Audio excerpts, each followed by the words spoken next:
The Force will be with you. Always. Hello everyone, how are you doing today? I'm Star Wars Meg, and I have some really exciting news for The Mandalorian Season 2. Season 2 is only 19 days away. It feels so real, it feels right around the corner. And in just under 3 weeks, we will get Season 2, Episode 1 of the most amazing Disney Plus show, The Mandalorian. So the main and exciting piece of news I have for you today is that Disney Plus and Lucasfilm have officially released a synopsis for Episode 1 of Season 2.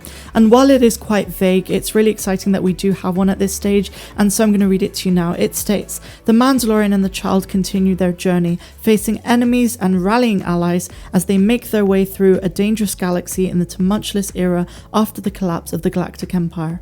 Like I say, while this is vague, it is an official synopsis, and it just makes The Mandalorian Season 2 feel real. You know, we've had so much speculation, so many rumours, so much information over the last few weeks, and the build up to Season 2 of the show has been absolutely crazy. I can't think of any show in my lifetime that has had this much hype leading up to its sophomore season.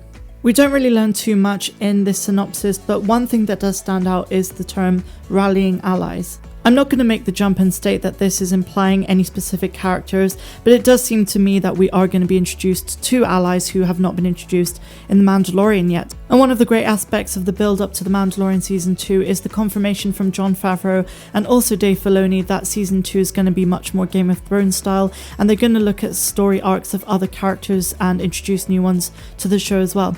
So like I say, we have so much to look forward to in Season 2. Another thing to note about this synopsis for Episode 1 of Season 2 is the fact that they mentioned the collapse of the Galactic Empire. Now, while of course they're just stating this because it happens after Return of the Jedi and prior to the First Order, I wonder if the collapse of the Empire is going to play a much more significant role in Season 2 of The Mandalorian. And specifically, I have in mind Moff Gideon and also Greef Karga's past. It appears to me that Moff Gideon is obsessed with the Darth Vader legacy, and he's trying to replicate him as a character. And overall, it's a very interesting part of the Star Wars timeline, and I wonder if we're going to get any more kind of subtleties that were happening behind the scenes with regards to the Galactic Empire and also just prior to and the creation of the First Order.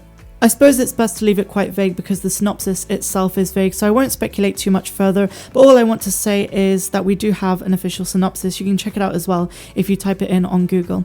So I'm Star Wars Meg, and this was just a quick little news update. I will see you next time. Have a fantastic rest of the day, no matter where you are in the galaxy.